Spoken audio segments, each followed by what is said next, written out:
Are you tired of the same old sports media? Are you tired of hot takes, arguments, and questions that are just completely off base? Luckily, we have something for you. Touchdowns and tangents of the people, for the people, by people who care about the culture and all concise commentary.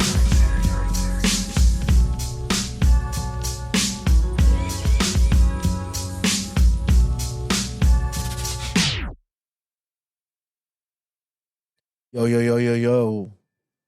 What's good, people? It's Touchdowns and Tangents, Thursday night spot for NFL takes, topical tangents, concise commentary for the culture. I am PD Camarillo. And I am Kenneth Berry with a fresh cut. Happy New Year. And we got the amazing producer, Nikki, on the line. Howdy. Out here having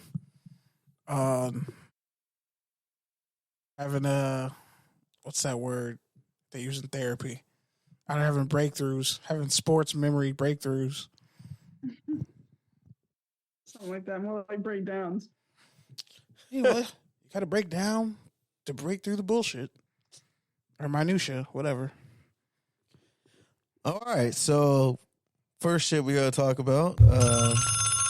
Let's talk about it. No Thursday night football for us to pretend to have watched and cared about. Or Monday night. It's very weird for me. Especially because, there's a game Saturday and Sunday, but I only work Saturday. Low-key, I kind of fuck with NFL on Saturdays.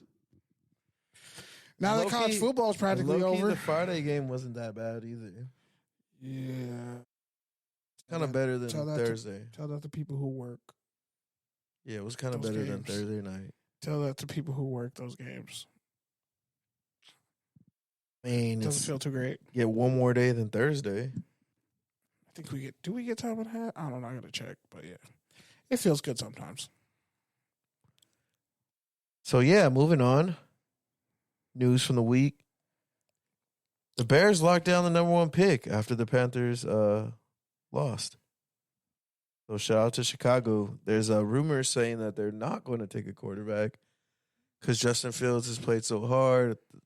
The last game, the whole field was basically chanting they want Fields. They beat the Cardinals, right? No. They didn't beat the Cardinals. The Cardinals beat the Eagles. They beat the...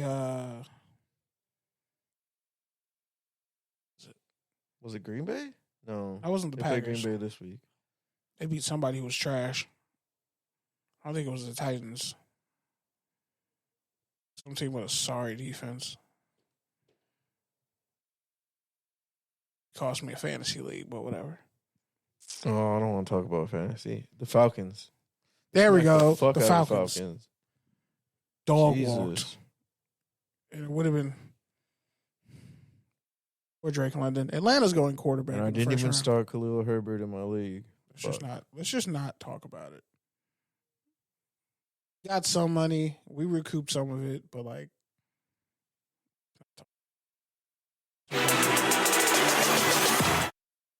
Hate Harrison Butker. Sorry, I didn't know it was on the Bluetooth. I was trying to watch my fantasy highlights. You're a sick man. Yeah, Harrison Butker is the reason I don't have a fantasy championship right now. I did a whole video and everything in the group chat that will live in infamy. Whole celebration speech. Mad shit talk. Hilarious. I'm not even mad if he gets held against me. So his kids Walker scored that touchdown. I'm mad. ESPN got this AI video recap of my fucking fantasy season. That is disrespectful. It's disgraceful. That feels disrespectful. I don't even want to open the app. I'm just going to delete it now. I'm going to delete it and look at it again in 7 months. That's nasty work. Don't give me an AI recap of how bad I got my ass whooped. My closest game was week 6, 102.1 to 102.3. Oh, great. Remind me of my heartbreaking losses. That was in week 6. I didn't lose since week 6. It was my last loss besides this fucking game. Championship game. So they tripled down on your pain. I won fucking 10 straight, bro. I beat the 1 seed. Damn, they even got the ESPN football cam? I beat the 1 seed, the 2 seed, the 3 seed. Stupid. And then lost because Harrison Butker scored 24 fucking points. This felt worse than when Alvin Kamara scored 7 touchdowns on me. in a fantasy championship game. This felt worse because I had it. I was like, Yeah, honestly, CD barbecue showed sauce me. in my fingers. It was Honestly, there. CD showed me his nuts. Pause. I regret not drafting CD. I regret it now. It was a mistake. I should have took Tony Pollard. I should have just took CD. Wish I can't undo that. I had a total of 11 points between Jamar Chase and Devontae Smith. And Mike Evans only had 8 points. But I mean, he's an old man, so you kind of. Nah, he was He got actually over a top 1,000 5 yards. receiver, bro. Yeah, but he got over 1,000 yards, so he's done. 3/4 of the year. He got over 1,000 yards. He's done. Had I had started Slayton and Herbert. Shout out to Rashad White, fantasy underdog. Kept me in it several times. I still kind of would have lost, but I would have lost by only 5 instead of Shout. 25. Low-key Baker Mayfield. Whatever. We gonna talk about the Pro Bowl snubs. I guess. I thought we were going to talk about week 17. I mean, this just dropped like yesterday, 2 days ago. But we can talk about week 17. Yeah, there was a lot of drama in week 16, mainly the Lions-Cowboys controversy. Lions. Someone in Detroit even bought a billboard that said Decker declared. Every time the Lions and Cowboys play each other, the Lions just get screwed. Yeah, so in case you missed it, basically the Lions scored a 2-point conversion with a big boy touchdown, but it was called back since he was called ineligible. Then the next play, there was another penalty, and then the next play, they failed to convert. Game was over. Cowboys won by 1. Honestly, I didn't watch the whole game, but from what I heard, it was a pretty good game.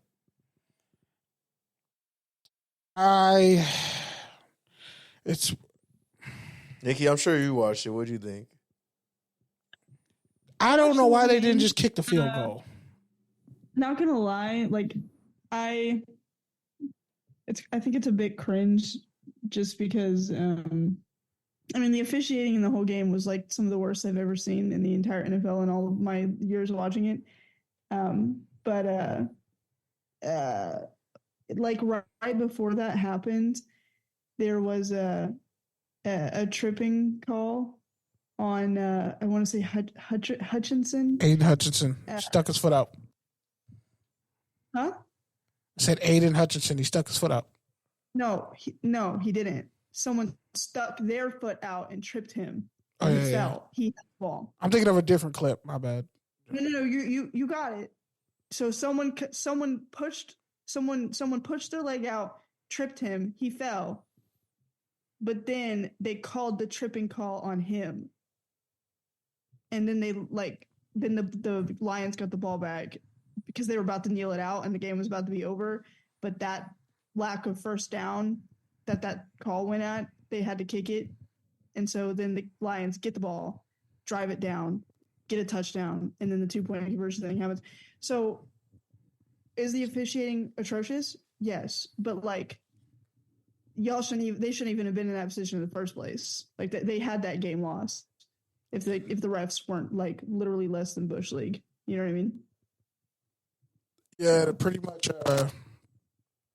Like Dan Skipper said, he wasn't reporting as How do you call a penalty on the wrong team?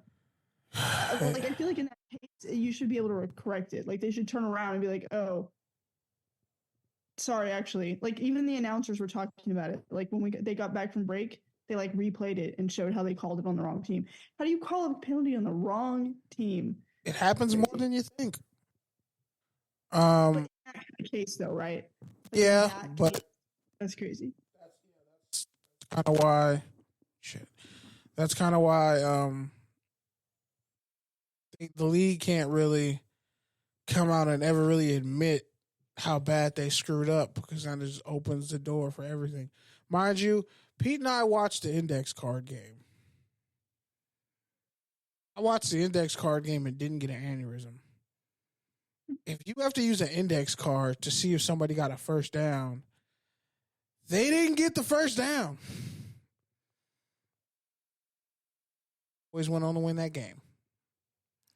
So it just feels like the universe is kind of veering back to just straight up sucker punch the Cowboys in the second round of the playoffs. Like if the Buccaneers find a way to get in, oh, that's gonna be that's Heartbreak Hotel right there. Or if they somehow end up playing the Rams, it just feels like this team is gonna get upset again. Didn't they? They knocked the Bucks out of the playoffs in 2021, so I think they broke the curse. Nah, the curse isn't broken. Cowboys, the curse isn't broken until they win the Super Bowl. That's how the curse works with the Cowboys. No, it's until they get to the NFC Championship.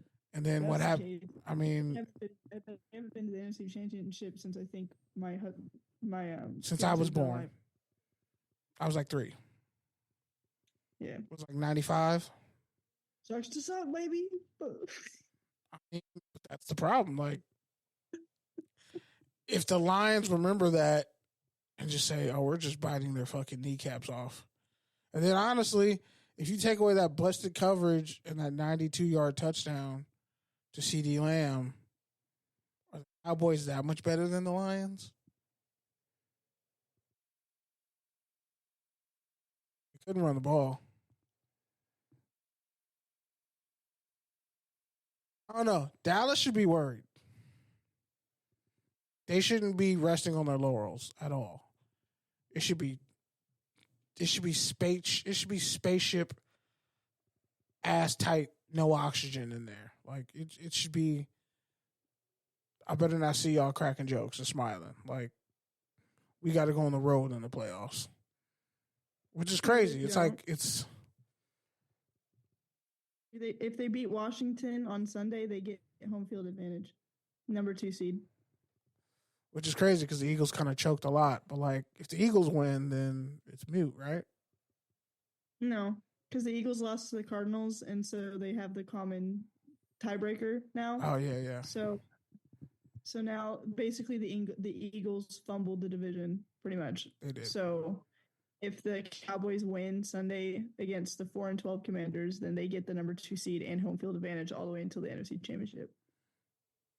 So what you're saying is the Commanders have a chance to do something very funny. Very funny.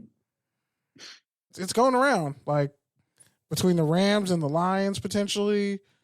Jared Goff getting snubbed for the Pro Bowl over Matthew Stafford.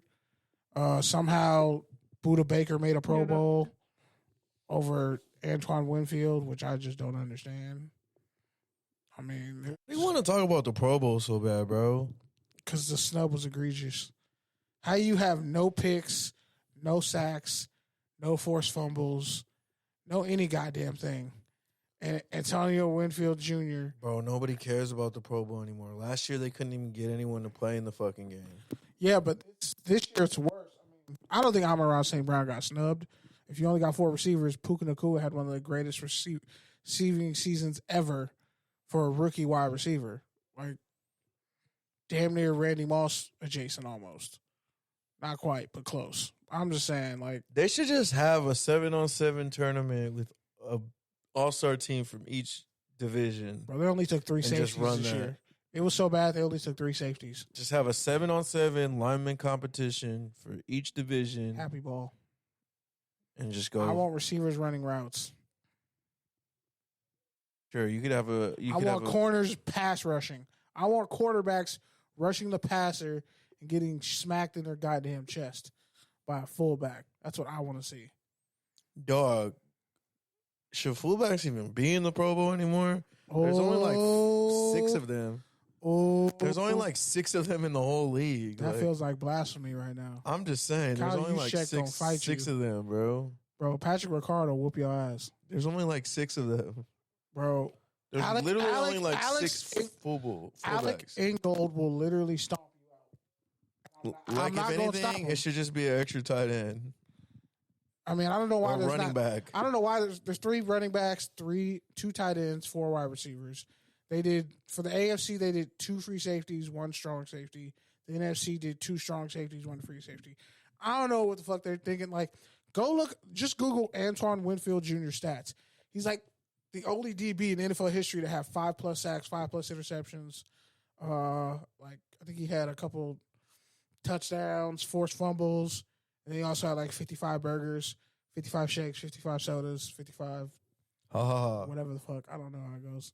But yeah, like he literally, I think he had over 100 tackles.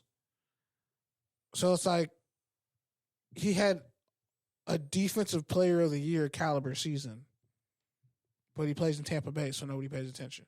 Like, look at his stats and then go look at Budda Baker's, and you're like, what the fuck? How did Budda Baker make it? Like, Arizona just said, we're going to get somebody in the Pro Bowl. Crazier things have happened, though. I mean, if we're looking at this Week 18 situation, the Cardinals came out and fully committed to Kyler Murray. So, if that's the case, the Cardinals are just, they're on upset alert. They could ruin it for some people. The Niners and the Ravens, they're straight. They locked up their seedings. I just don't like, this first round of the playoffs is probably going to be more exciting than the NFC title game. Because, like, somebody's really going to have their season ended who was like a preseason Super Bowl contender. It's coming.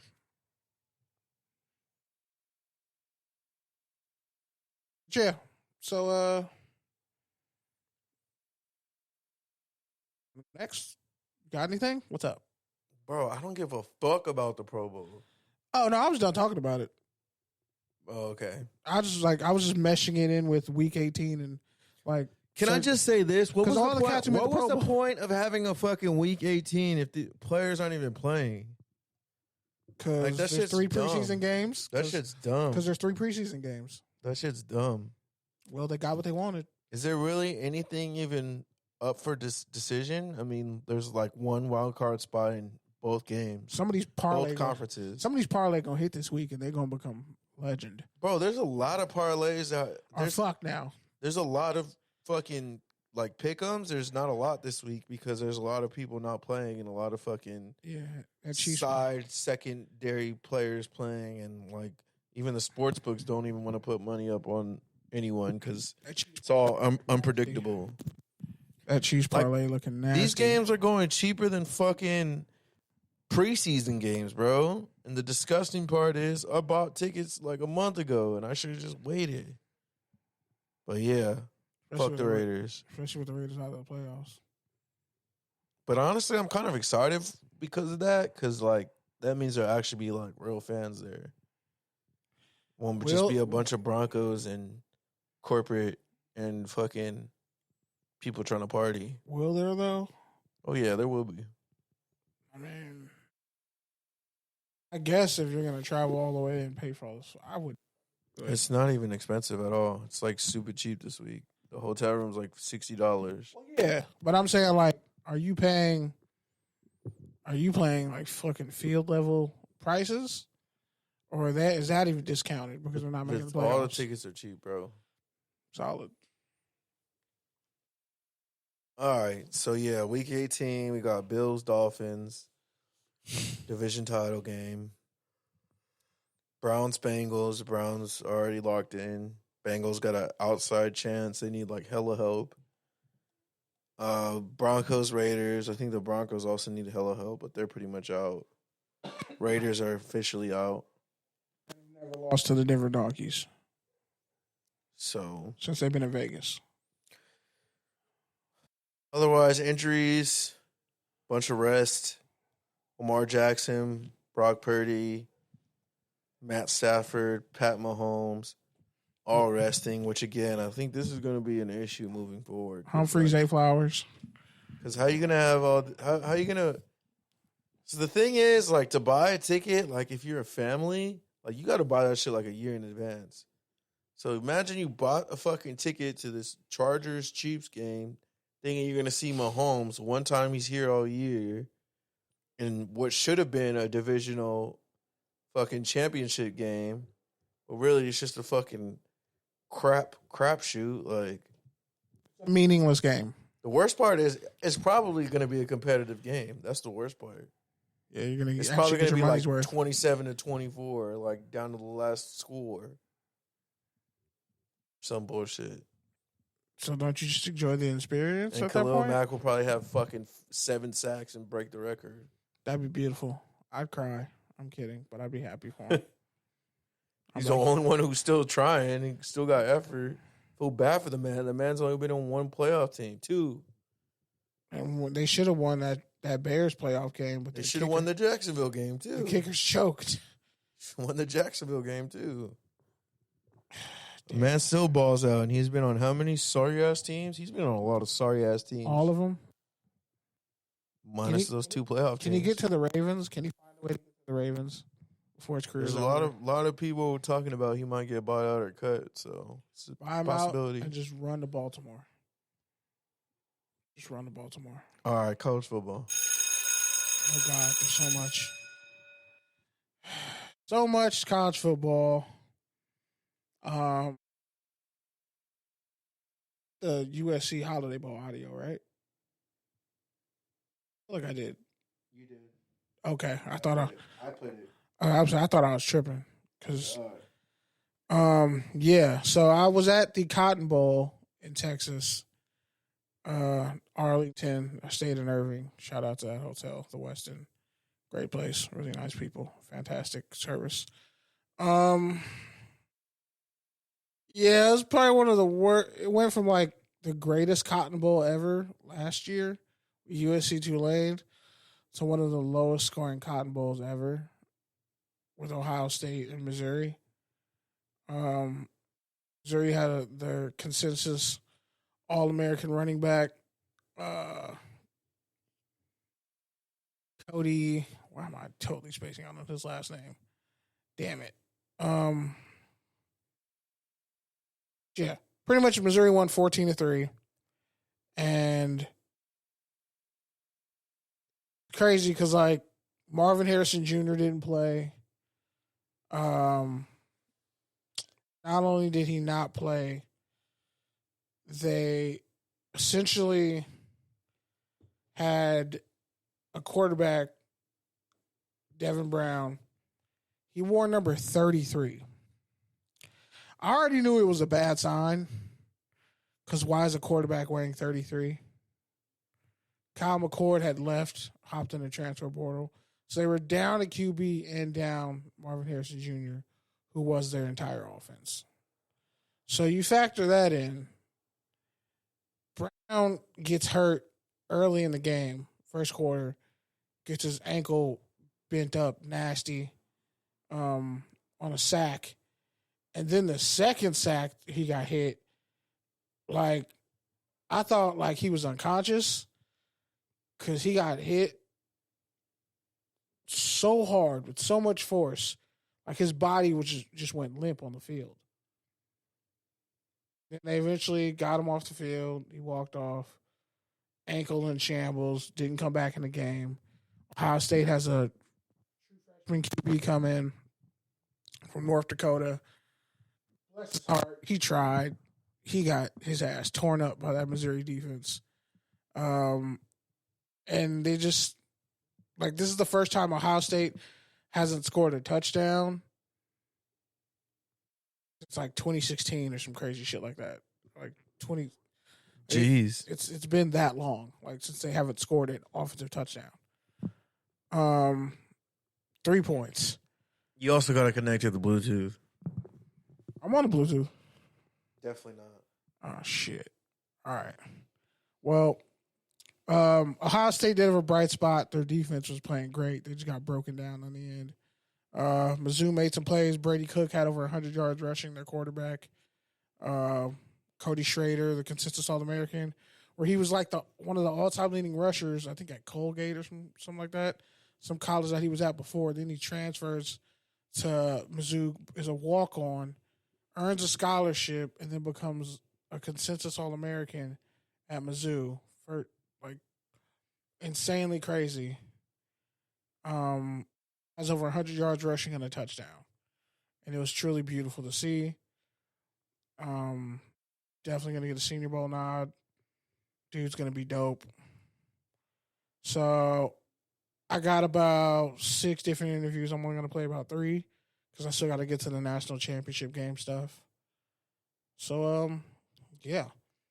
Hope y'all enjoy this first one. Woody Schrader himself. Shit. Was it for you? How special was it for you scoring that touchdown, kind of capping your career off the way it has? Yeah, man. Like I said, man, this has been. If you would have told me 2 years ago I'd be ending my career as the Cotton Bowl champ, man, I would tell you you're crazy. Man, it's extremely special just to have this moment, man, with this team, and it's even more special with this team because of what we had to face. Last season, throughout the summer, even in going into fall camp, man, nobody counted us in. Everybody counted us out. Nobody thought we'd be this team. Nobody thought we'd beat a brand like Ohio State and a football team like Ohio State. We just did that. So it's time to, start putting a little respect on Mizzou. Cody, what is it? Yeah, they were not expected to win 11 games this year in the SEC. They were actually expected to be a doormat, to get straight up stomped out. So the fact that they played Georgia tough, they played everybody tough, just came up short. Elijah Drinkwitz, he's definitely building something. His defensive coordinator might get poached to Oklahoma. Who knows? Because Oklahoma just let go of their coordinator. They offered him, Venables offered him another position on staff. He didn't take it. So now OU's looking for a new D coordinator, as they should after, that loss. But the future's bright for Oklahoma, so they got nothing to really complain about unless they lose to Oklahoma State next year, which they shouldn't. But they're going to see Arizona. Actually, they're not going to see Arizona. I take that back. They're in the SEC. But they are going to probably see Mizzou, so that's going to be They're not going to see Oklahoma State, actually. Yeah, I know. Bedlam's over, quote unquote. And according to Mike Gundy, it's not our fault. Also talked to a receiver post game. He had a huge catch down the stretch that got Mizzou near the red zone. That really busted open for them in the fourth quarter because it was 3-0 going into the fourth quarter. So yeah. What's the special thing about this season and the senior class that kind of led you? I feel like they played a big role in our success. Them, staying together and them just, leading us the right way. Showing us the right way how to do it, and them just leading on and off the field. Played a big part in our season. Theo with Luke. All right, cool. And also got so Ohio State's their defensive end, Jack Sawyer, had 3 sacks. He tied the Ohio State bowl game for most sacks in a bowl game by an Ohio State player. And I asked him, have you even, with the way you played today, have you even considered, turning pro, declaring for the draft? And he said, no, kind of this loss is still fresh. Haven't even really considered it, but with the way he played and the way he looks like he might be the next great Ohio State defensive end. So that'd be interesting to see if he decides to not come back, because then he'd probably get a Senior Bowl invite after the way he played. He also said, he told the quarterback, he's like, I love you, man. I freaking love you. You played really hard. And it really wasn't fair to the quarterback because he's a true freshman. He wasn't expecting to play this year and have to go out there with virtually no snaps. And they're trying to protect you, but the defense is pinning their ears back. And that's an SEC defense in Mizzou. So they're not going anywhere next year. They're going to be highly ranked. I think they were ranked 12th. No. I take that back. They were not ranked 12th. Ohio State was ranked 9th. I think Mizzou was ranked 7th. Or it might have been flipped. Either way, Mizzou's going to be like a top 6 team. Win all the final rank. And I'll play one more. I was going to play one from the coach, but I'll just play this one because it's kind of meaningful. It came down to just obviously they were kind of giving you guys their best shot early, and it was taking a while to get the points on the board. But what was kind of the biggest thing that you guys were kind of keen on throughout the week, knowing that you knew would kind of work against that offense? Obviously, we had a long time to plan for him. So did they had a long time to plan for us. Just making sure we really focused on tendencies that we saw throughout all the practices and stuff like that. And it can be real frustrating. Taking a break for almost a month, not playing a game, just a lot of practices, a lot of film watching, stuff like that. But this team, we stay focused. We have meetings outside of meetings. As players, we set up our own meetings to just, watch film, go over stuff like that. So when we got into this game, we just applied those tendencies because we never got off track and never lost focus of what we needed to do and execute. Yeah, so it got to the point where Mizzou was just jumping the snap on Ohio State. Like, the quarterback had so little time to throw that we were just like, man. Got to the point where he started kind of crying on the podium post game. That shit was kind of awkward. Like he was trying to come up with the right things to say, and he just took. It's unfortunate to see somebody take an ass whooping like that. But Mizzou deserved that win so much because they gutted it out at the end, and at the end of the third quarter they were like, end of the fourth quarter they're like, it's like. This has only happened 3 times in this bowl game's history, and the Cotton Bowl's 88 years old. So kind of crazy to see, that happen. The lack of offense, and then it explodes in the fourth quarter. And even though they don't have Cody Schrader going into next year, they got some 5 stars. Mizzou actually has a really great recruiting class. Brady Cook's coming back next year.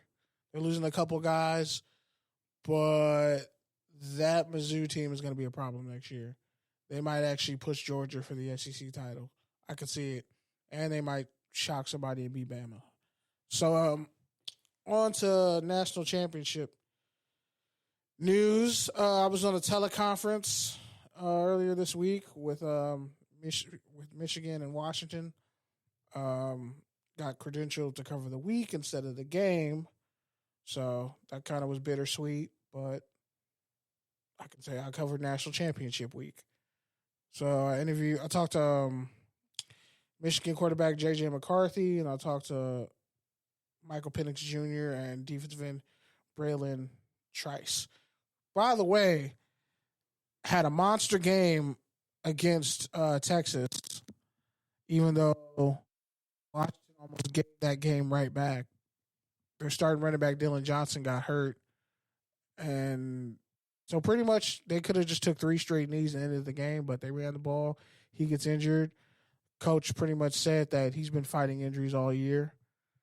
And so the way they see it, he'll be ready to play come the title game. It's just he got knocked out of the game with injury. Texas did get not 1 sack on Michael Penix Jr. He went 29 to 38 for 400-plus yards, couple touchdowns. Surgical. Probably his best game, and everybody's like, why didn't he win the Heisman? I'm like, because y'all are stupid and you don't respect the Pac-12 and you don't respect West Coast teams. Caleb only won the Heisman because you couldn't ignore USC last year. But if Caleb was at any other school and put up those same numbers and had that same kind of craziness, he probably wouldn't have won the Heisman. Which is, when you look at Washington, I thought Penix was the best player on the best team and meant the most to his team and had the most clutch performances when his team needed it and had a much tougher schedule than Washington did. And Jaden Daniels was putting up almost 1,000 yards of offense, but against Grambling State. Whereas Washington beat Oregon twice and Oregon beat the dog shit out of Liberty. Everybody really hates Liberty University because they don't consider it to be an actual real university. They have an endowment of a couple $1 billion, but 90% of their students are all online, and then they only sent I think not even 5,000 people to the Fiesta Bowl, which is kind of crazy. So yeah, I'm gonna play J.J. McCarthy first from Michigan, and then I'll play Michael Penix Jr.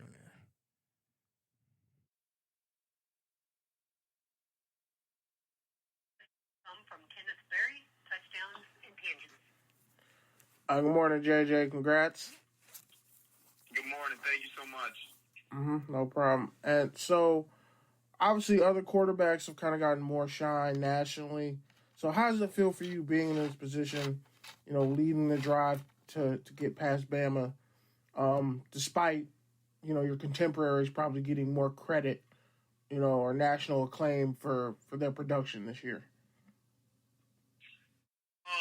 You know, I've never been about that. I've always been someone that chases purpose, not fame. I could care less what the media says about me or, the light that they put me in. All I really care about is winning football games. And obviously we had, numerous chances of making sure that game didn't come down to the wire like it did.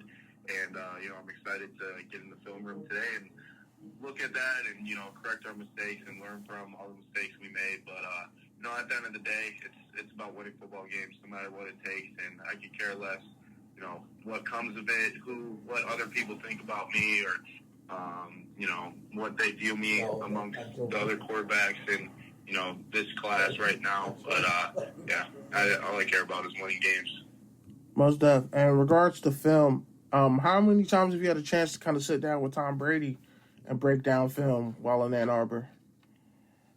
I haven't really gotten a chance to actually break down film with him, but he's just given me a lot of advice on how to watch film throughout the week and what he did, and especially in big games, just little advice like that, just how to handle yourself emotionally, and, a bunch of other advice about, health and well-being and all the tremendous things he's done with his life in that area. So a lot of stuff like that, but I can't wait to, maybe get the opportunity one day to break down film with him. Yeah, they addressed the whole Michigan cheating with the sign stealing thing, and he came out and literally said, 80% of every other team does it. Ohio State did it to us, but, people got mad at us because they found out how we did it. But, nobody's getting mad at all these other schools. He said 80% of all schools steal signs. So there was some backlash to that. People had some issues with him saying that, but as someone who played football, can attest to this. Yeah, if another team finds out what your tell is, they're going to use it against you. If they know every time you get in a certain formation, you only run right, we're going to look at whatever hand gestures or whatever you use to signal that. If I know your quarterback claps, rubs his hands together, and then gets under the center, and then immediately snaps it, and it's a dive 90% of the time, I'm going to send a blitz in both A-gaps and assume it's a dive. So if you're not good at hiding your signals and what you do, people are going to steal your stuff. Now, the fact that they got somebody ex-military to do all that stuff, get mad at how you want to get mad. But I think because people found out how Michigan did it, everybody was giving them shit. But him and, they're pretty much just we still have to play the game. And I think the sign stealing thing should be dead now. They beat Bama. That's the end of it. But all right, I'm going to play Michael Penix Jr.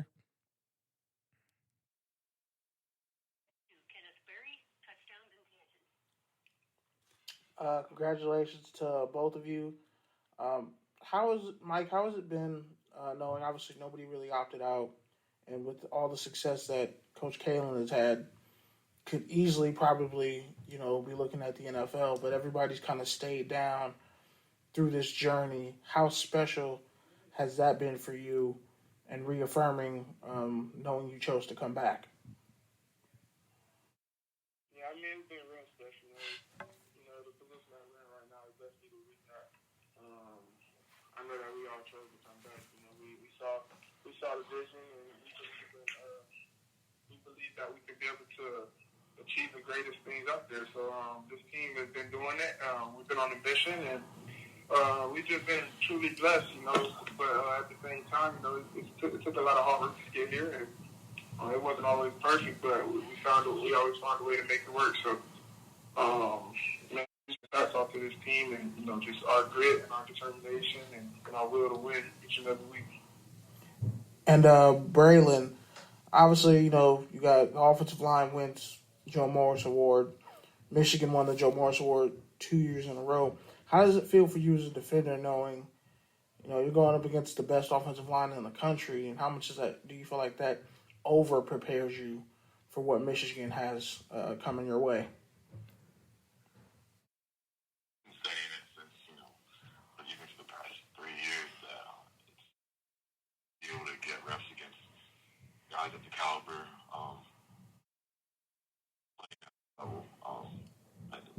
that are able to get a Joe Moore Award. We have some of the best offensive linemen, and getting reps against them every single day just prepares us more and more for what's to come, and even preseason, going up against them and talking one-on-ones, good versus good. It's awesome to be able to get reps against guys like that, like Troy and Nate, Parker and Raj. I mean, all those guys are high caliber offensive linemen, and you can't find guys like that just anywhere, especially with the mentality that they have, Mike, and doing their job.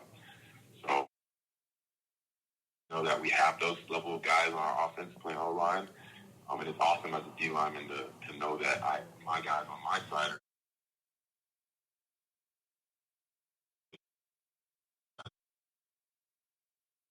are dudes that are better than that.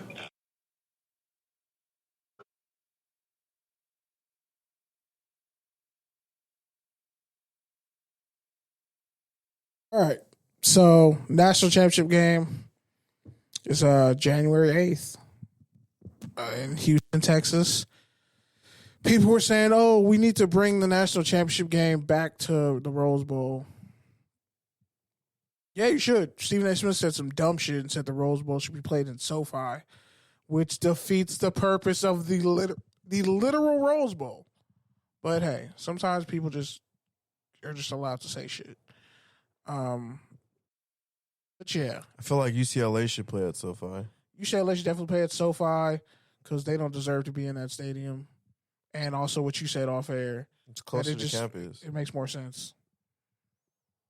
Honestly, it's probably the same fucking distance, but less traffic. It's equidistant, but yeah, the congestion is about the same. It's just like you're off Century. Like the LA Bowl, it was a huge turnout for UCLA. And also to finish up the college football news, former number 1 overall player in his class, Malachi Nelson, who redshirted this year at USC, is taking his first official visit to guess where, Pete? UCLA? Boise State. I was gonna say Boise State. He has a long relationship with Bush Hamden, the offensive coordinator, and I'm just saying they got an in and out. Y'all see why I asked Spencer Danielson that question at the LA Bowl? Like, hey, you talk about family and all this, but like, are you going to get on this NIL recruiting situation? Because there's a party in your state now. There's an in and out in your state now. And he said, I'm trying to get it for the whole team. And I'm just saying, if Malachi Nelson really loves In and Out, and he could be the spokesperson for In and Out in the state of Idaho, and he'd be the unquestioned leader, the unquestioned quarterback for that team. You already have an All-American running back in Ashton Genty and good enough receivers. And you talking Malachi Nelson to dominate the Mountain West and put up stupid numbers? I mean, it seems like a perfect fit, and I don't get why more quarterbacks don't go to schools where they know there's no competition and you're going to be the guy. I mean, you want to go to SC, it's going to work out. Miller Moss is clearly looks like he should definitely be the team leader going into next year because he stayed. And then Will Howard is going to Ohio State, the former Kansas State QB. People call him a poor man's Josh Allen. And also Liberty's quarterback who led them to like a perfect regular season, Caden Slaughter. So I figured his last name, but he rushed over 1,000 yards. He's kind of the perfect quarterback for Lincoln Riley's system. He could be a QB that comes to USC because they literally only have Miller Moss and nobody else. And recruiting wise, I mean, signing day kind of came. You said that was the last thing. That's pretty much it. I think that's it. I think I covered everything. I was just going through the Rolodex in my head. Other stuff we could talk about next week and there's already some Oklahoma stuff. But if Nikki wants to chime in on college football, about it. But that's pretty much it for me.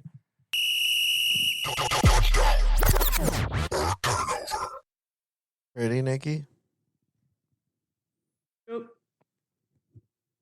Touchdown or turnover. Dalvin Cook signed with the Ravens after getting released from the Jets for no reason. Touchdown, or should I say touchdown for Gus Edwards, because they'll probably still give him the ball in the red zone. Yeah, because Dalvin Cook is going to be the first and second and third down back. He's getting all the catches out the backfield. I think it's a good move for them. They got nothing to lose. Plus, the Jets weren't playing him, and he knew that, and he wanted to go to a contender. Might as well let him go. It's actually better for him. He probably regrets playing for the Jets. I would. People are like pulling out 7-year-old Dalvin Cook highlights from when he's going like 80 yards to the house on Wake Forest. I'm like, sir, he's not even the all-time rusher at Florida State anymore. All right, next. McVay is promising to return for the 2024 season. It's a touchdown. A lot of people wrote the Rams off this year. They didn't write back. Probably myself included, especially when they went on that skid in the middle of the season. But I think McVay really showed his poise and leadership, just steadying the ship when Stafford was dealing with injuries. The defense is kind of in transition. Really, the past 2 years, they've kind of been in transition. But he's really just kind of being the steadying force, the leader. He's tried different things. He's found different players. Les Snead's drafted well. They've gotten value across the board. So really just a class A organization, and I think why wouldn't you run it back? Especially if they actually win a playoff game and actually upset someone. Plus, they actually have the nucleus, a young nucleus, that really balances out well. Like, they could make a run to the NFC title game. They would be shocking to. I mean, if they their O-line has to play a lot better. Yeah, for them to do that. They could potentially sneak in and somehow play the Niners, and potentially upset the Niners. But that's like the third. That's like the fourth coldest day in hell. So it's probably not gonna happen. It's just like, because now you're gonna have to play the Eagles. Now you're gonna have to play the Cowboys. Now you're gonna have to play teams with dominant pass rushers who can make literally every single person on your O-line look silly. The Lions. And the line is played better, and they've improved throughout the year, especially like the young guys. But still, hell of a draft class. Still, you got to keep it rolling. Your boy Steve Avila, Kyron Williams. I was not high on. Kyron Williams, I thought was last year. Yeah, but I'm not high on Notre Dame running backs in this day and age. And shut me the fuck up. Next, I didn't have an early type year. Moving on to Taker Tangent. Wait, we had one more. I thought we already talked about it earlier. Oh, the Commanders? Okay, no. I don't know. You like highlighted it, so I thought you were. That's fine. That's fine. That's fine. Anyway, so the Commanders decided to play all their starters against the Cowboys in Week 18, even though it literally only makes them have a worse draft pick and nothing else. Touchdown turnover. That's why turnover, because that's why. What's the coach's name? Ron Rivera. I was going to say Michael Rivera. Ron Rivera will probably not be the back next year. Here's the thing. It's a touchdown. Fuck the Cowboys. No, it's not even. Jinx. I mean, you're not wrong. I'm actually like surprised at the synergy. Y'all actually said that almost at the same time. I thought I was going to be able to. This is the first game ever that I will be aggressively rooting for the Cowboys. Sorry. I mean, we're not going to revisit that topic. But I would just say. What? Just not going to. Don't worry about it. It was a group chat joke. It was a group chat joke. Don't worry about it. We're not revisiting it. Just don't worry about it. Don't worry about it. You'll laugh. You'll laugh when I tell you off the air. If the Commanders play, they don't play their starters and they show up to play, they're going to get fucking Georgia, Florida stated. They're going to get Florida stated. So you have to play. And at least if you play them tough, or let's say if the Cowboy, I don't know how it would happen, but Ron Rivera does shit like this. His team's not in the playoff hunt. They have nothing to play for, and then they end up beating the Cowboys. Then he can say, see, you got to give me one more year. Look what I had to deal with. And you traded my two best pass rushers. Montez Sweat's in the Pro Bowl. Chase Young might get a Super Bowl ring. Kyle gets injured on Sunday. Like, what if they'll draft a quarterback? There's hella QBs in this draft. They're definitely taking the QB. If they what I'm trying to say is what if something terrible happens to one of his starters in exchange for his ego? I don't think he cares. You saw what happened to Cam Newton. That man still can't get a job. I'm just saying, his incompetence shortened Cam Newton's career. So, and a couple other people's careers. I think Cam Newton also shortened Cam Newton's career a little bit too. The car accident wasn't his fault. The Cowboys gonna beat the living dog shit out of the Commanders, so they have to play their starters. Like, it was like a preseason game.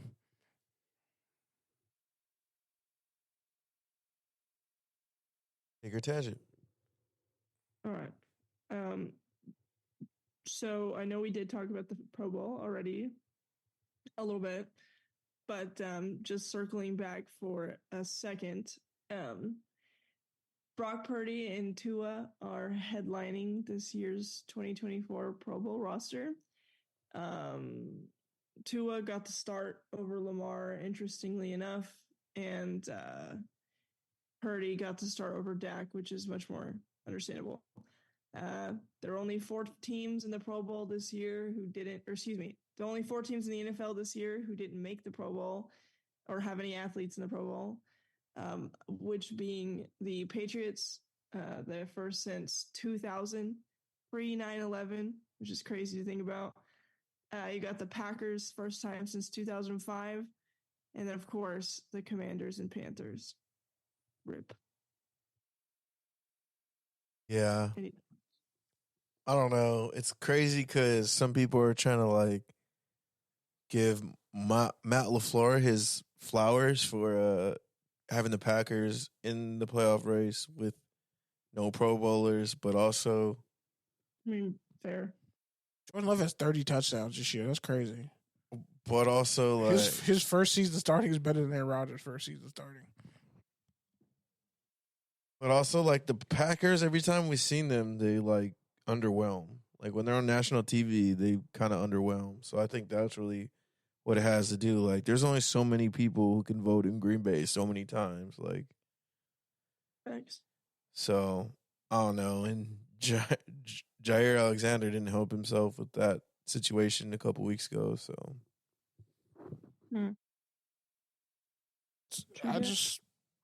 Jordan Love really has like over 30 touchdowns this year. He has like 3,800 yards. Like, he's actually having a great statistical year, if we're really going to be honest about it. Yeah, he's having a year on par with Aaron Rodgers' first year. It's better than Aaron Rodgers' first year.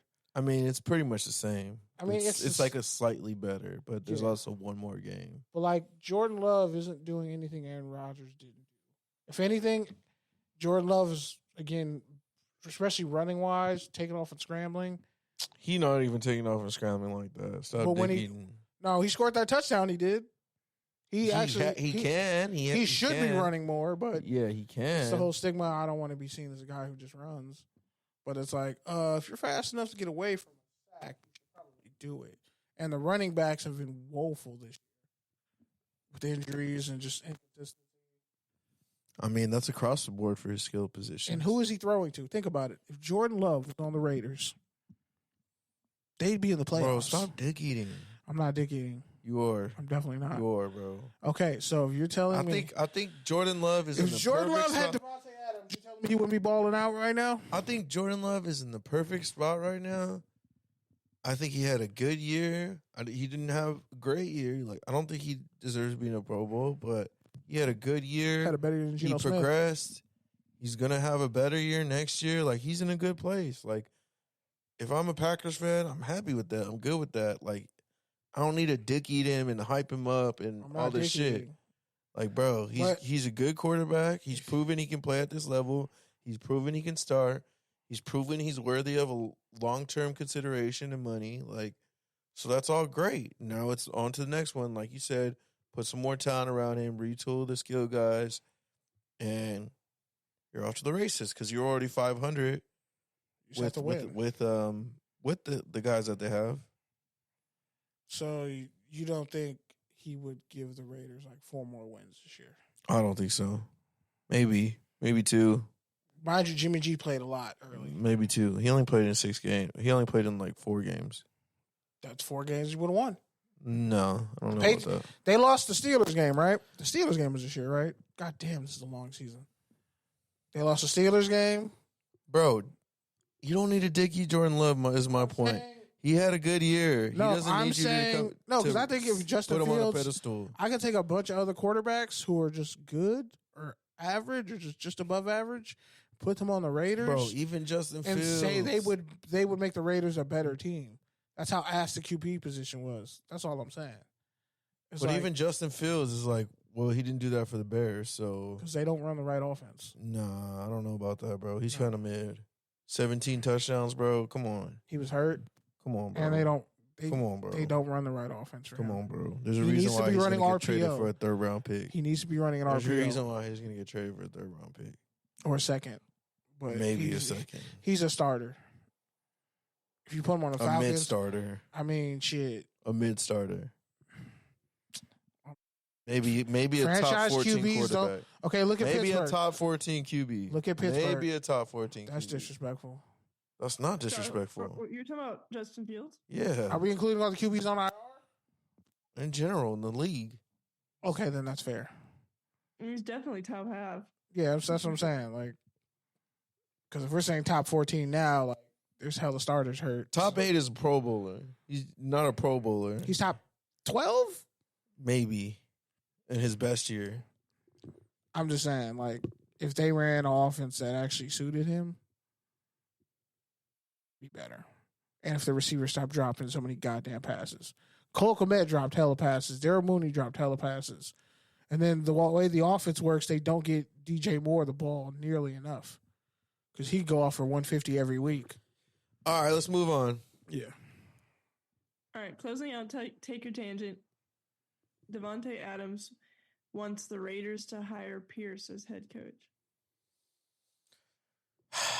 I've been thinking about this one all week, honestly.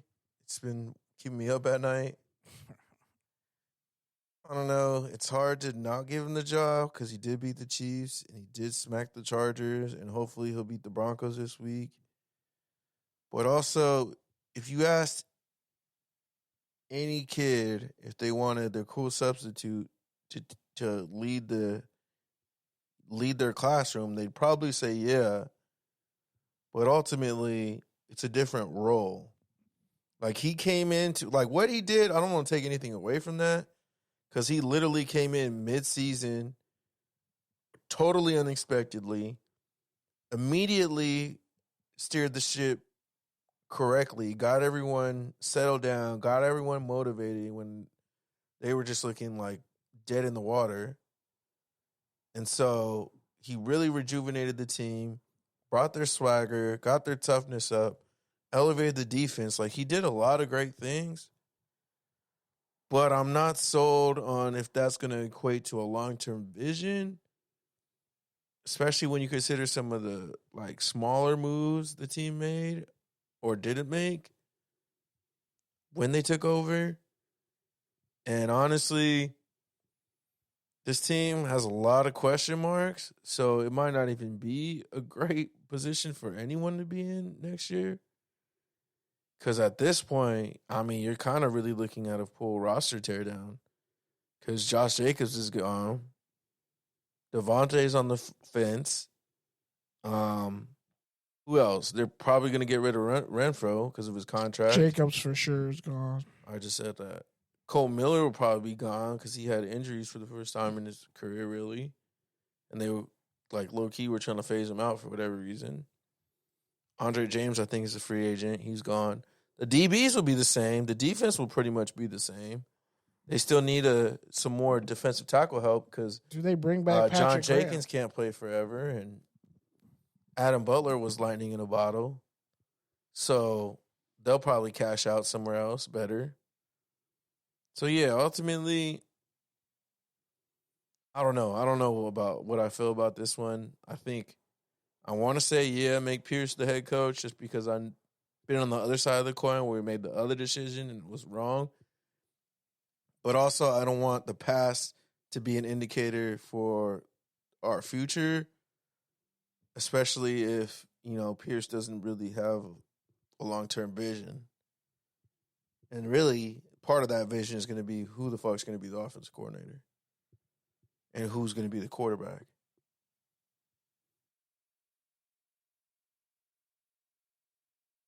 I honestly think you have to keep him, and you have to keep that culture intact. I think you clear out the offense. Like you get Eric Bieniemy if he's available. There he goes, dick eating Eric Bieniemy again. He made Sam Howell lead the league damn near in passing yardage. Did he? He practically almost. Did he? He was leading the league in passing wasn't that yardage. bad, bro. Bro, they were bad. I don't even think Terry And he McLaurin wrote- had 700 yards receiving this year. That's how fucking bad.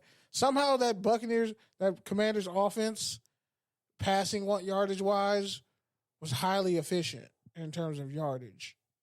But like, you lead the league in sacks, and he led the league in interceptions practically. I'm saying, if you put Bieniemy in that Raiders offense and he starts holding cats accountable, that's when I think you see some efficiency. And if they go out and get the quarterback that they want in the draft, like Penix in that Raiders offense will be perfect. You just need somebody to distribute the ball and give the team a fighting chance. And he could do that. And then you put a line in front of him that can actually block. You actually fix the right side of the offensive line. You actually fix the right side of the offensive line. I'm going to say it again. You actually fix the right side of the offensive line. Dana Mumford should be the starting right tackle. You might bring in a guy to push him. You definitely got to figure out your guard situation because this shit is disrespectful. And then they'll probably get rid of Andre James. But, like, the Raiders aren't that far off. But if you get rid of a guy that team respects, and there are guys who are on that team who were under Rich Bisaccia, and they see that twice now. So you get rid of Bisaccia and you get rid of Antonio Pierce, and then you bring in what? Another white dude who's really not qualified, but because he coached on the Patriots, you're going to take him? And if you don't take more Patriots guys, okay, you're going to get the young, hip, white offensive coordinator. Okay, but, like, you could, I don't know, keep the black head coach that you have right now that literally had you. Like, the Raiders were playing tougher defensively than they ever did under Gruden or Jack Del Rio. Like, these are just facts. Statistically, this defense is better than it was under Del Rio. Bro, statistically, this defense is better than any defense has been in like 30 years. But that's besides the point. That's not true. The point that I'm making. That's not Dickey. It's not historically Dickey. That's crazy. Dog, the Raiders haven't had a top 10 defense in like 20 years, bro. Over 20 years. But I'm comparing them. You're comparing them to pass Raider defenses. I'm just You're saying. saying all defenses. I'm like, no, just Raider defenses. I'm saying Raider defenses. Okay, yeah, cool. in the Okay. past 30 years, I'm about to say, no one has performed like this defense. That's what I'm saying. Cool. But to that point, they've really overachieved. And so if they come out next season and With they an come out expectation. slow and only put up 15 points again, 20 points again, and all of a sudden he's 1-4, 1-7. That's the offense's fault. But not if you're the head coach and this is your team and this is your plan that you put together. That's what I'm saying. So if they come out, like, he's not going to survive that. The tides will turn on him a lot quicker. I mean, they'll turn on anybody. So, Not necessarily. Think Not a about new McDaniels. coach. Not a new coach. McDaniels didn't get Not a new blamed for coach. Carr, even though that situation with Carr So was that his makes my fault. point. But I'm saying McDaniels was already on his last leg. We knew that shit. He wasn't going to be a coach nowhere else. Pierce has proven he can just be a manager of men and run a team and be competitive. That's just the floor. Ceiling is obviously a Super Bowl. And I think if you don't get him, Kenny. But what I'm saying is I don't see how you would have Max Crosby, Devontae Adams, Tim Brown, all these cats in your ear as Mark Davis, and you don't bring back Antonio Pierce. Who else is out there? You going to go get Kalen DeBoer out of Washington? What I'm saying, though, Kenny, is yes, that's the floor, but that floor doesn't mean you're going to win a championship. That floor might mean you're going to be 8-8 and solid every year, which is probably still an upgrade from past situations. You got to crawl before you can walk. But what I'm saying is, yeah, he sold everyone on the right now. What I'm saying is he needs to sell everyone on the future because this is a team that really hasn't had a future since John Gruden tore it down. But here's the problem. I can't be excited about your future. Think about that, Kenny. If your present is trash. But think about that, Kenny. Like as Raider fans, I agree long term. We literally have not been able to look past a season, or not even a season, past 8 games. Half a season, yeah. We haven't really been able to look past 8 games because we never have a fucking vision. And each time we do, the rug has gotten pulled out from underneath us, or it's just been fucking hot garbage trash. Mongolian stripper. No. Don't try to transfer my punchline on you, motherfucker. You still age worse than my Mongolian stripper. But at least you're more functional than the Raiders offense. So be proud of yourself in that regard. You're more aggressive than the Raiders offense. So, but anyway, what good is a vision if you're never going to fucking get there? What good is a vision if like everything in front of you is trash? Like I'm pretty blind people don't have vision, but they still get shit done. Stevie Wonder technically can't see, but what is he? One of the greatest musicians of all time. So all I'm saying is sometimes the work in front of you is more important than the vision that you have down the road, because everybody has that vision. Everybody sees championship banners and parades and shit. What I'm saying is, what are you doing right now to get there? What I'm saying is, this team. He's doing something right now to get there. This team is not a right now team. They kind of were. They were. The way the defense played, they kind of 2 years ago. Maybe. Hey Devontae is only getting older. Max Crosby ain't going to stick around those forever. guys are probably not going to be on the roster. That's what I'm saying. Okay, and let's say Devontae is gone.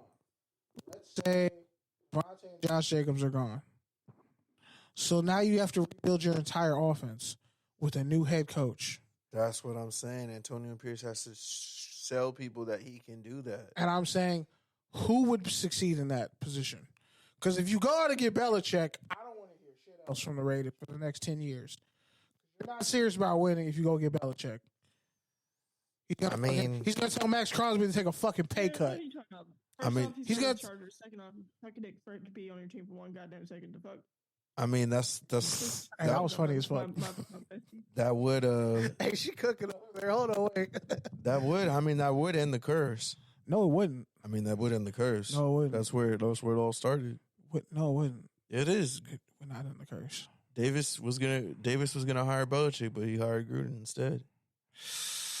The rest is history. It wasn't in the curse because we don't have a Tom Brady. Saying, I mean, what's Tom Brady going to be, the fucking quarterback coach? Just saying. Imagine Tom Brady.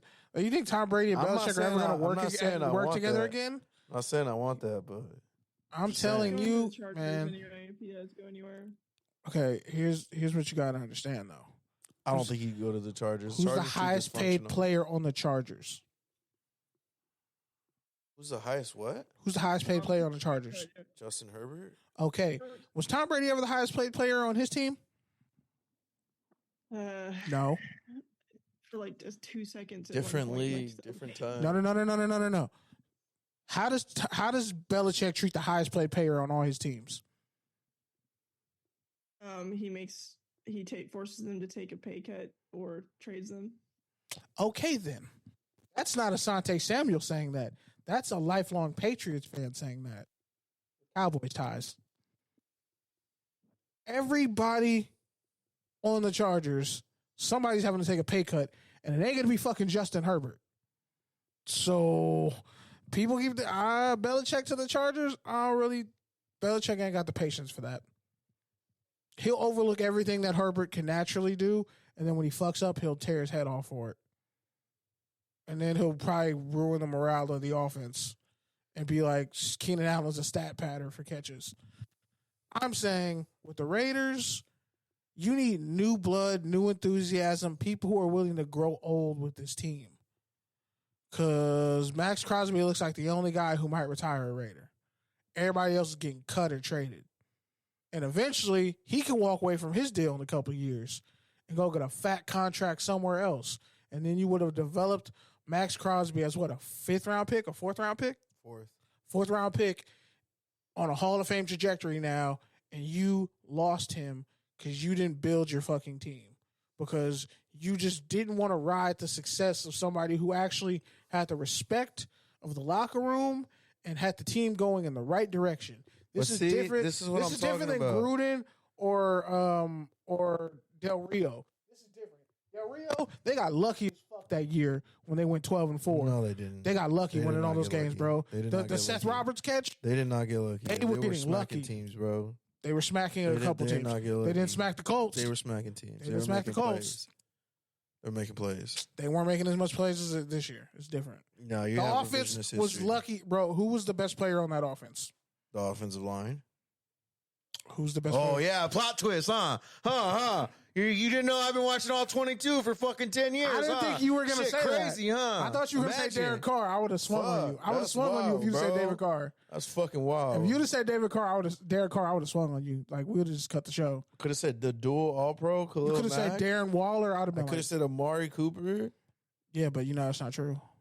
So that team was stacked, bro. It was a good team. Because Amari Cooper out here having a Pro Bowl season with the Browns, you totally forget he was a Raider. He was a Pro Bowler with the Cowboys, and he's a Pro Bowler with the Browns.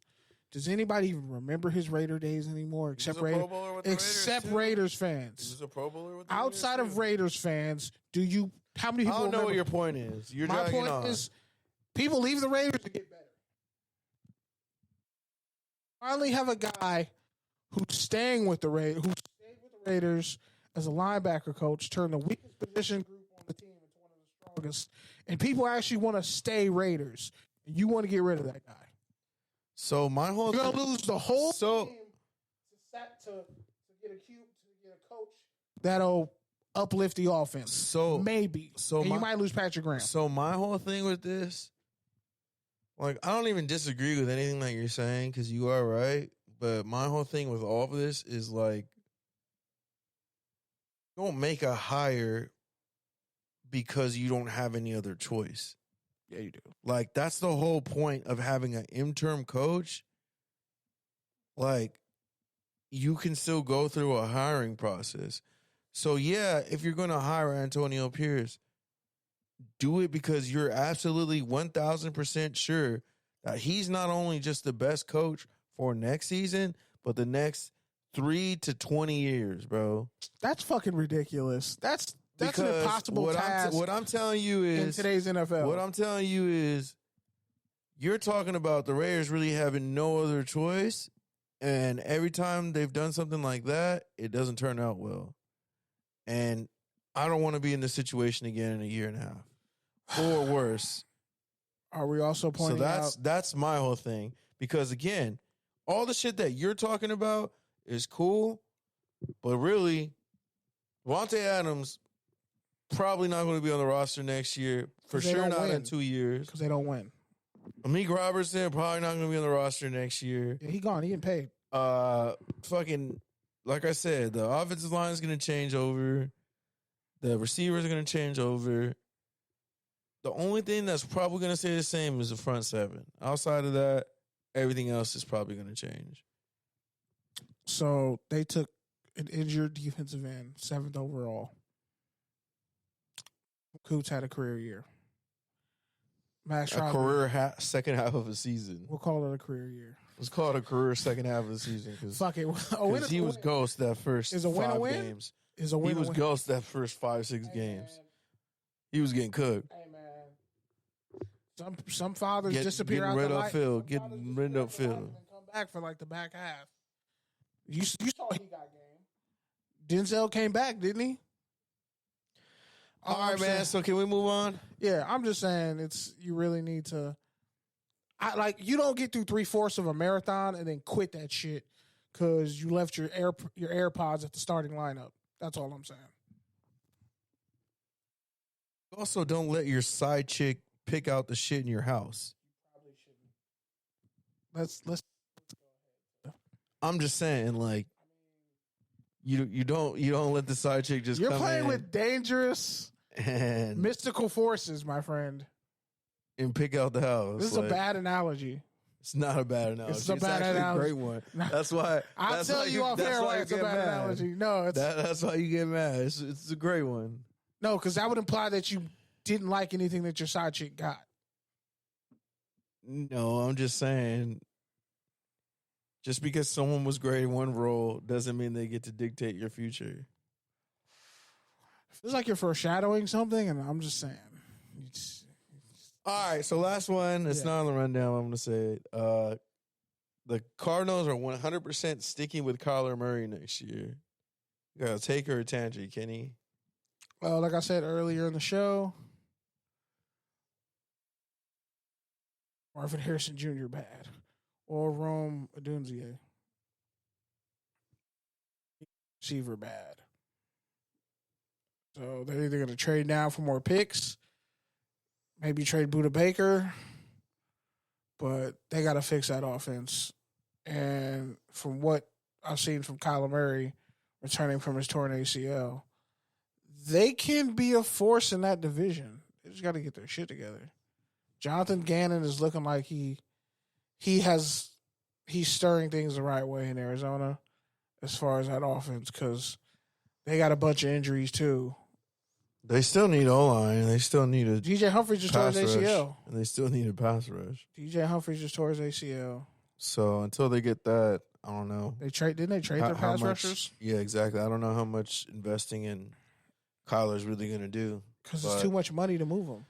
Yeah, I know. It sucks to be a middle of the pack team, but sometimes it's just where you're destined to be. I'd rather trade for Justin Fields and pay him than trade for Kyle Murray and have to pay him. Kyler peaked in high school. Sorry. That's disrespectful. I mean, am I wrong, though? The man won a Heisman and you said he peaked in high school. He literally had the greatest high school career of all time. And had arguably the greatest Oklahoma season of all time. All right. Statistically. Fair enough. And Nikki knows I'm right. I was out here hitting 60-yard I think Nikki probably knocked out. Nah, I heard her say something. No, you're not correct, but... Wait, really? You hating on Kyler Murray's Heisman season? Never hated on him. In fact, I am a huge Kyler dick rider, but no. Yo. All right, moving on. We might have to have a talk one day. We gotta have a whole group chat talk. All right. Obviously, I'm going to like Kyler Murray and be on his side and want to see him succeed. He's a fucking Heisman winner for the college I root for. And he went to TAMU? And he went to Texas A&M. Like, yes, of course I'm going to be like in his corner. So how'd you not pick him first? Huh?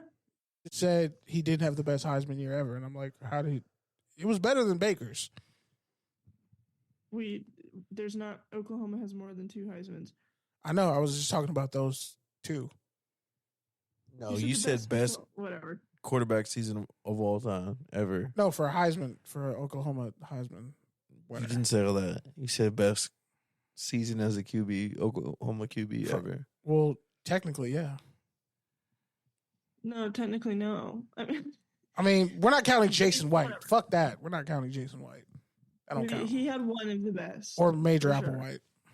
I mean, if you could start with Adrian Peterson at running back, you're probably going to go Kyler Murray at QB, right? What?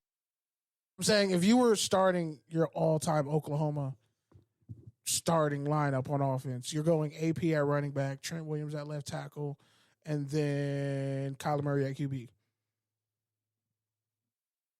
Just running option all fucking day and watching teams struggle to cover Kenny, you. I'm saying. You know why we have 3-hour shows? Because of shit like this, bro. No one's even trying to argue with you, and you're literally just like expanding on your point. I wasn't arguing. I was just curious to talk about that aspect. Just saying. I feel it though, yeah. Whatever's next, let's go. All right, fair or fade. God damn it. I thought that was fair or fade. Jesus. Kenny Pickett defends himself, saying the reason he hasn't been starting or won't be is because of his injury rather than Mason Rudolph playing better, even though Pickett was cleared to play and the Steelers are playing for a playoff spot this week. Fair or fade? Nikki, I'm going to concede this one to you. Go ahead and tell me how this Oklahoma State QB is going to get the Steelers to the playoffs over little hand Kenny Pickett. Isn't he from Oklahoma State? That's what I just said. Yeah, Mason. I loved Mason Rudolph at Oklahoma State. To be honest, I loved every single year he played there because he sucked ass every single one of them. I don't think he ever beat Oklahoma in his entire career. I think he played 5 seasons, not one win. And the last loss was heartbreaking. Appreciate you, Mason. I don't know, dog. It's kind of cringe. Like he keeps going all saying that the last 2 weeks he hasn't played because he's been injured, and then saying he's not playing next week either because he's injured. And then people were like, okay, well, your doctor's cleared you, so clearly it's not an injury thing. And he got all butthurt, basically saying, like, if I wanted to play, if I wanted to start over Mason, I would. I'm just not healthy. And it's like, okay, dude, like, you're just sucking ass and Mason's playing better. Sorry about it. Mason was like, what, a 6th-round pick or 7th-round pick? I don't even know if he got drafted. Sure. I'm somewhere like, in the nosebleeds, I'm sure. That's wild to like get outplayed by seen as a racist. This shit popped open by Myles Garrett. The plot just keeps thickening for the Steelers. That's just trash. Like, shout out to Mike Tomlin for not having a losing season, but boy, fuck the Steelers. All right. Odell Beckham says the Ravens are by far the best team he's ever been on, despite winning a ring with the Rams. Fair or fade? That's fair. This Ravens team would beat the dog shit out of that Rams team. Nah. Cooper getting strapped up. We're talking about a healthy Ravens team and a healthy Rams team? Are we having that conversation? Dog, you're talking about a Rams team that had a Triple Crown winner. Who get clamped up by Marlon Humphreys. I don't know about that, sir. He ain't getting in the end zone. He may have 5 catches for like 89 yards. Not that season, bro. Shit. And an Odell that could actually cook still. We're talking about this Ravens team versus that Rams team. I'm just saying, that Odell still had juice. Almost lost to the Bengals. That Odell still had juice. That should have lost to the Bengals.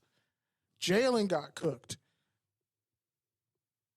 Telling me this Ravens team with a healthy Mark Andrews and a healthy who's the first running back who got hurt? God damn. J.K. Dobbins. All the receivers. Everything. Special teams plays. J.K. Dobbins kind of sauce. Yeah, he's been hurt for like 3 straight seasons. Yeah. But when he's that healthy, doesn't move the needle at all, bro. Neither did the Rams running game that year. They kind of did. They found ways to make it work. I'm saying I think you really don't realize how statistically great this Ravens defense is. No, I know. I've seen all the fucking PFF and ESPN Jadeveon stats Clowney has almost 10 sacks for the first time in his career. And he's in year 10. I want you to think about that. Jadeveon Clowney's playing the best football of his life. So you're telling me... Wearing a Corners jersey. You're telling me you trust John Full Start Simpson going against a prime Aaron Donald in the Super Bowl. I trust Lamar against the Rams defense? Lamar is the only quarterback Aaron Donald hasn't sacked. Exactly. But that would change. Exactly. No, that would change. You want to know why? Because he's 20. He's 20-1 against the NFC. That would change. He's 20-1 against the NFC, and that includes the Rams. Fuck around and find out if you want to. What's his record in the playoffs? Don't fucking matter. Okay. We're not. What's Matthew Stafford's records in the playoff before he got to the Rams? Oh wait, let's talk. He played in like 2 playoff games in Detroit. Okay then, so let's stop talking shit. And then let's take Megatron. I'm not talking let's shit. give Megatron I'm to a bigger Lamar fan than you are, bro. You're not. You're definitely not. You didn't watch him at Louisville. Yes, Stop fucking playing with me. I actually did. I actually watched. You didn't watch the Deshaun Watson. You didn't watch the Clemson game. Yes, I did, bro. No, you didn't. I watched Lamar Jackson both seasons. Okay. I did. Okay. I believe the second season, but I literally watched Lamar Jackson like 8 times. You didn't watch that man his freshman year. No, I didn't. Okay. It's okay, different. but I've been dick eating Lamar way harder than you have, bro. Hey, you know what? I'm gonna let you have that. Like I literally nobody dick eats harder than you. I literally bought. So nobody dick rides harder than Nikki, and nobody dick eats harder than you. Got it. Cool. Bro, what? You got that, bro. Yeah, he can keep the dick eating. I don't want that. That's fine. I'll take it. He's openly admitting, Nikki. He's openly admitting to it. Yeah, I've literally. If it's not Ezekiel Elliott, you got us both beat, buddy. Yeah, it's Ezekiel Elliott, Lamar Jackson. Those are my two favorite players. How are you dick riding Zeke and then dick eating Lamar? That's a nasty devil. You are a sick man, sir.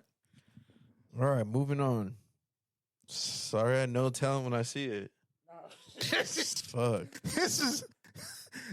That takes on new meeting, bro. No, you can't. All right, so that's what I was gonna say. So I had this one. Basically, the NFLPA issued a letter to the Broncos saying that they're in violation of the CBA, New York State law, by essentially threatening Russell Wilson. You forgot to express written consent of Major League Baseball, and then actually benching him and under the guise of football decision. And so now not only is it expected that Wilson will no longer be on the Broncos, but also could be arbitration in the offseason. So I'm going to say this is a fade, but more to Russell Wilson, because it's like, bro, he even had the union back him and they still kind of like fucked him over.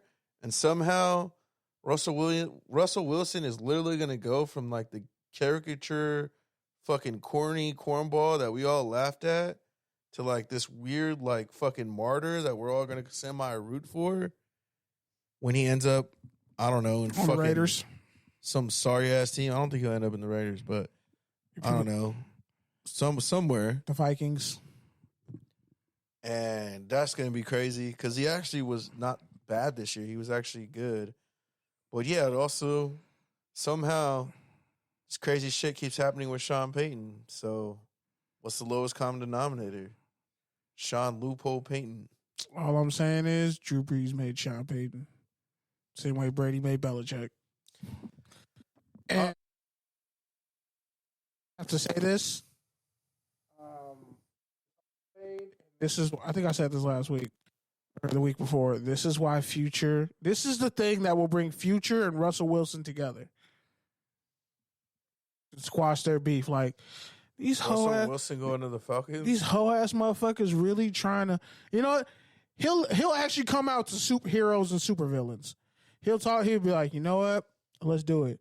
And hopefully we play the Broncos because fuck them. Because they really didn't want to pay me. And he goes to Atlanta, Killer Mike, and be like, I got you on a haircut. Sierra doing halftime performances every week. Sierra will literally be doing what Usher was doing at a residency in Vegas, but she'll be doing it at all Atlanta Falcons games and probably the ACC championship or where the fucking opening, whatever football games are going on in the Georgia Dome. Sierra will be performing or doing some kind of consulting in some capacity, and that's a bag for her. That's a bag for Russ. Future can play his shit. They can be all in there together and just squash their beef and know, like, the bigger enemy is, the Denver Broncos and Sean Payton. This is how you bring families together. is an old white all right, dude fucking Nikki. up your money. What do you got to say? What do you want to leave the people with? I have literally nothing to say. I'm so boring. Fuck the Cowboys, but like I'm rooting for them once. So that doesn't make me less of a Patriots fan or less of a normal person. Just don't want to waste my money. Yeah, that's it. Fuck them, but not fuck them at the same time. Who you got in the national championship?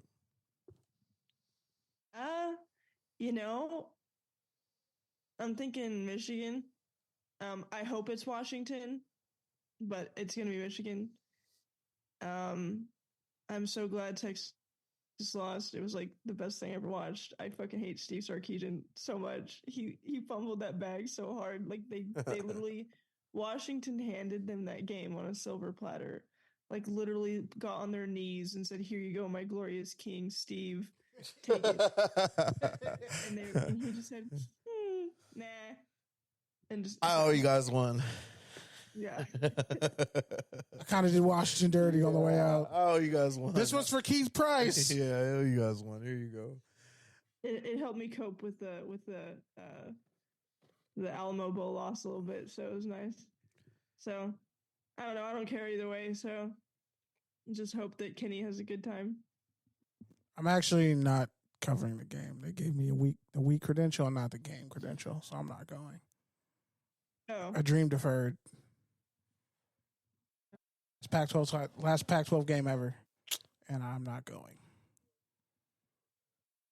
I mean, not technically. Technically, the Pac-12 is still a thing. No, it's not a thing. I mean, technically, it's like legally still an established thing, and they're still going to have games. It's in a coma.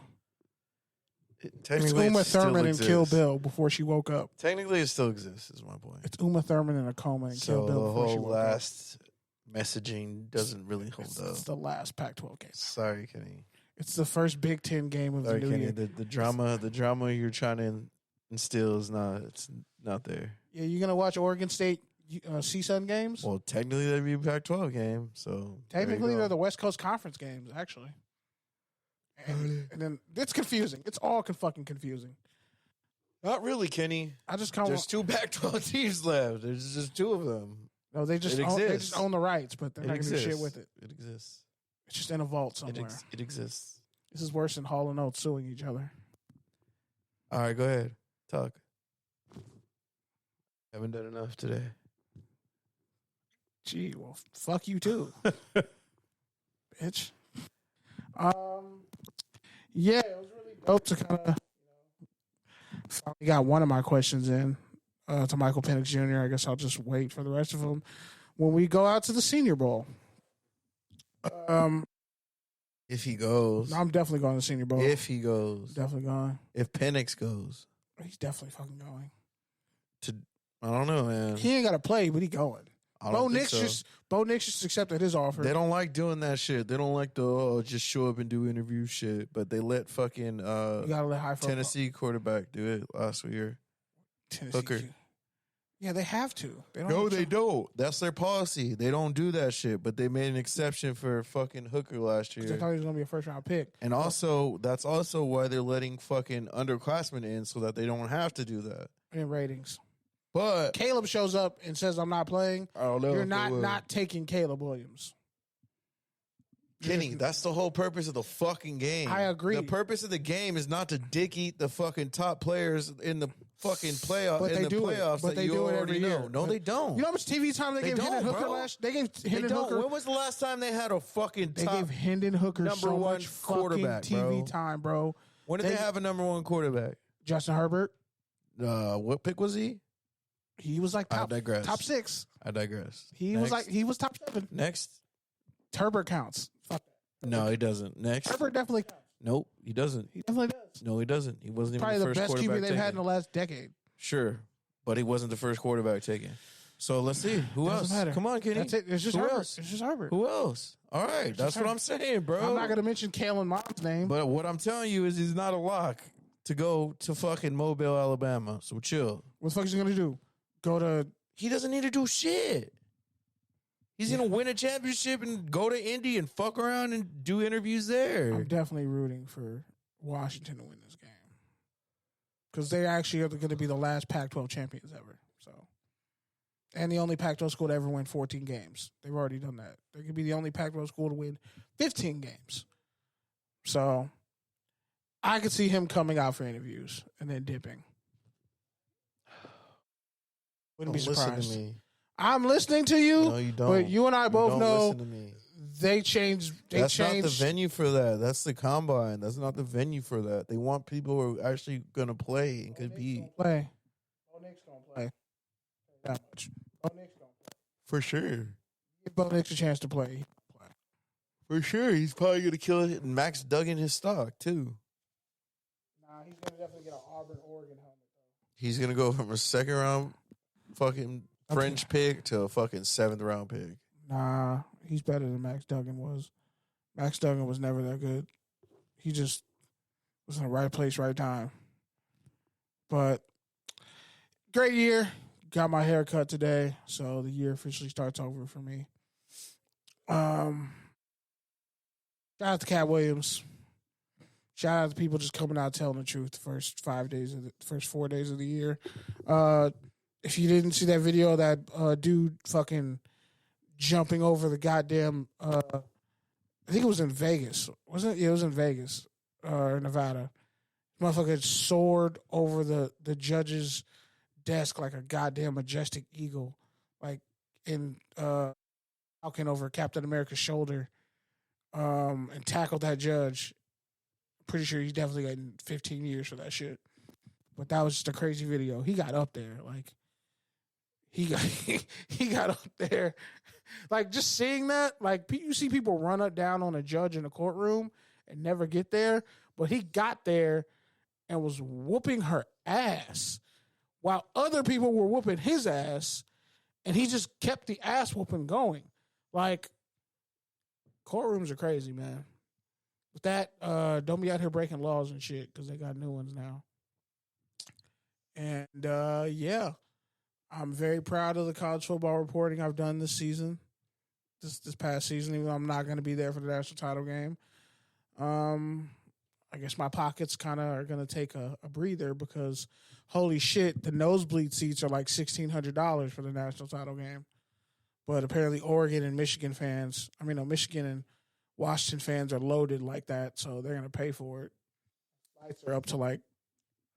Flights were like $1,000 when I got my flight, and I picked the worst possible flight arrangement, and that shit was like $400. So, to everybody going out there to Houston, and next year it's going to be in Atlanta, I really wish they would just make the fucking national title game in LA. Either put it at SoFi or put it in the Rose Bowl, but the national championship game should be played at SoFi at least once every 3 years. It literally was just at SoFi. Yeah, bring it back. And we got Oregon. We got fucking TCU, Georgia. That don't count. That don't count. I mean, definitely have it in Houston. I love Texas, so I'm never gonna complain about that. But nah, fuck that. That TCU Georgia shit don't count. That was a terrible game. We get a mulligan. Oh, is it my turn now? Notice the prolonged silence after I stopped talking? All right, well, I'm excited to go to fucking Allegiant Stadium finally for the first time for a fucking meaningless game, but it's going to be fucking fun. So I'm excited. Well, not for a Raider game. I've been there for the Shrine Bowl. That's what I was about to say. I was like, you've been there. That don't count. Well, for an actual Raider game. Their press box food is ass. The day the Raiders took over. So yeah, I'm looking forward to that. I'm gonna mob up with my dad and my homie C's. Shout out to C's. And then looking at tailgating, so that should be fun. Outside of that, next week I'll be at CES, which will be a fucking shit show in Vegas. But I always look forward to it. It's always fun to see what's going on in technology across the board, from consumer technology to vehicles to health to sports tech, all that good stuff. And I got media credentials again this year, so I'll probably fuck around a little bit. But yeah, outside of that, I'll also be in Vegas for the Super Bowl. So I'm excited about that. They little broed me as well. Only gave me game week, but it's fine. Still gonna go out, make the most of it. Las Vegas, fool. Oh shit! I might get some days off work. Yeah, so I'll be out there. I'll get to book the media hotel since it's cheap. Wait, so you only apply for credentials for one person? Yeah, I'm on one person show. Okay. All right. You don't apply for credentials for me for any of your college football shit. You never want to go. You son You of a don't even bitch. You could have got me invite me. Super Bowl credentials and you just said, I'm not going to do it. You don't work for PST Media. I work for PST Media. Oh, hear this. Good. It's not my fault fucking your buddies at the NFL comms keep denying our fucking podcast. We can't even get on the fucking platform. I've used more emails than fucking God to apply to that stupid ass platform. And I'm probably gonna be working that day. Anyway. Yeah, so what the fuck? Don't blame me. I tried. I'm gonna get Super Bowl merch. I actually did try to get you credentials to the fucking Super Bowl. I just couldn't even get on the fucking platform. Even before. So don't come at me with that fucking bullshit. I just had to get that emotional outburst out. You don't even fucking text me, hey, do you want to go to the college football playoff? Hey, do you want to go to the combo? You don't even applied fucking for you ask last me. year. You got rejected. You don't even ask me. No, I applied for. You don't even ask I applied for you to get credentials and you didn't get them. Yeah. Neither did I, but I applied for you to get them. If you check the email, you only applied for me for the reject ones. No. Yeah, you only applied for me to the Rose Bowl, and both times we got rejected. We were supposed to get the Rose Bowl. That's some bullshit. I cover the Pac-12, and I can't get the fucking Rose Bowl. They can eat a bag of dicks and blow up for all I care. Regardless. Nah, fuck that. Regardless, I'm going for the week of. I'm going to fun. fuck around, have some fun, set some groundwork, and then hopefully we'll be there in LA when it comes back in 2027. Imagine they have a Super Bowl in Brazil. Fuck that. That's I'm nasty. going. I'm going. I'll ruin my fucking life for that. All I will over. ruin my life for a fucking Super Bowl. And I don't fuck. My life's already low-key ruined a little bit. What you gonna do to me? You gonna ruin it worse? No, I'm just kidding. But that would actually be fun. But man, that should be worse than the Olympics. All right, well, that's it. Touchdowns and tangents, TDs_tangents, Twitter and Instagram. You know where to find us. Favorite podcast app, touchdownsandtangents.com. Shout out to everyone who fucks with us. Peace. Peace.